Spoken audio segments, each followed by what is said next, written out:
Hello students, आज हम पढ़ेंगे सामाजिक एवं आर्थिक एवं राजनीतिक न्याय किसे कहते हैं।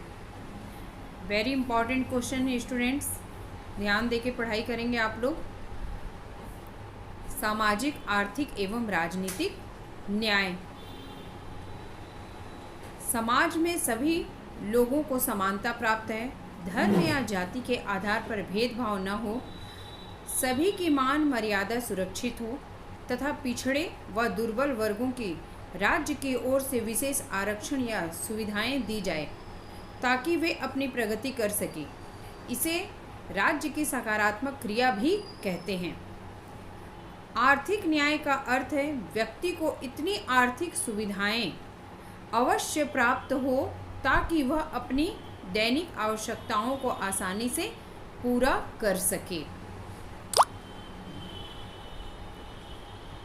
राजनीतिक न्याय को हम लोकतंत्र तथा उसमें व्यक्ति को प्राप्त राजनीतिक स्वतंत्रता के साथ जोड़ सकते हैं।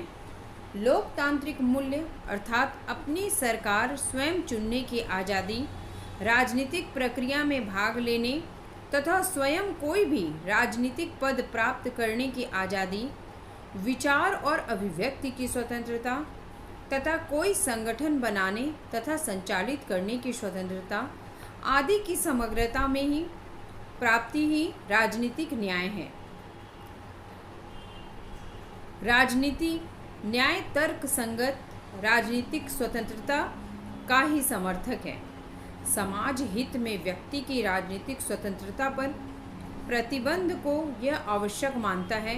भारतीय संविधान ने प्रत्येक भारतीय नागरिक को राजनीतिक न्याय सुनिश्चित करने के लिए मूल अधिकारों तथा नीति निर्देशक तत्वों के अंतर्गत प्रावधान किए हैं। इसी के आधार पर स्टूडेंट्स हम आज समझेंगे संपन्नता की पट्टी। संपन्नता की पट्टी का अर्थ क्या है? 1990 में वीपीसी की सरकार ने मंडल आयोग की रिपोर्ट के आधार पर अन्य पिछड़े वर्गों के लोगों को लोक सेवाओं में 27% स्थानों का आरक्षण दिया। इस निर्णय को सर्वोच्च न्यायालय में चुनौती दी गई। न्यायालय ने प्रधानमंत्री के आदेश को वैध ठहराया क्योंकि आरक्षित स्थानों की कुल संख्या 50% से कम रही। अनुसूचित जातियों में 15% तथा अनुसूचित जनजातियों में 75% आरक्षण पहले से ही मिले थे, लेकिन अपने निर्णय में न्यायालय ने यह भी कहा कि लाभ अन्य पिछड़े वर्गों के संपन्न लोगों को नहीं मिलना चाहिए।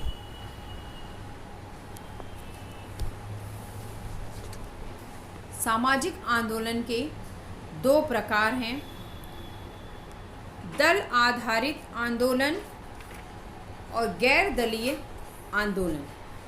भारत में आज़ादी के बाद सामाजिक आंदोलन के दो व्यापक रूप सामने आए। प्रथम, राजनीतिक दलों के संरक्षण में चलाए गए आंदोलन तथा राजनीतिक दलों के बिना स्वतंत्र रूप से चलाए गए सामाजिक आंदोलन।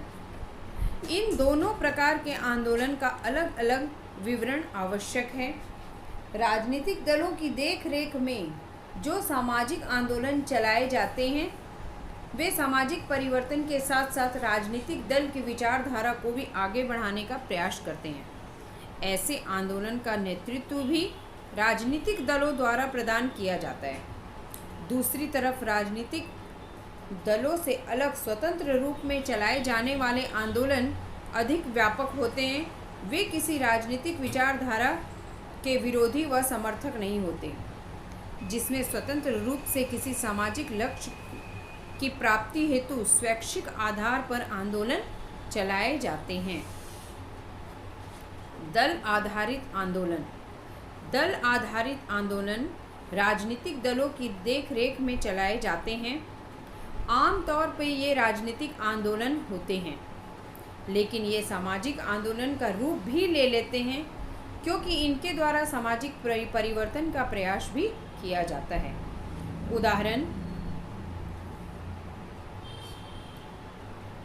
भारत का राष्ट्रीय आंदोलन एक राजनीतिक आंदोलन था, लेकिन आंदोलन के दौरान सामाजिक तथा आर्थिक मुद्दों को भी उठाया गया, जिससे प्रेरित होकर नए सामाजिक आंदोलन की शुरुआत हुई।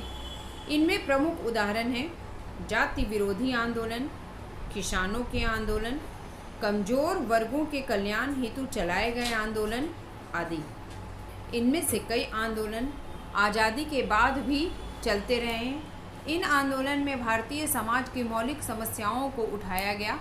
आबादी के बाद दल आधारित निम्नलिखित आंदोलन भी चलाए गए, जो मैं पिछले पीरियड्स में आपको बता चुकी हूँ।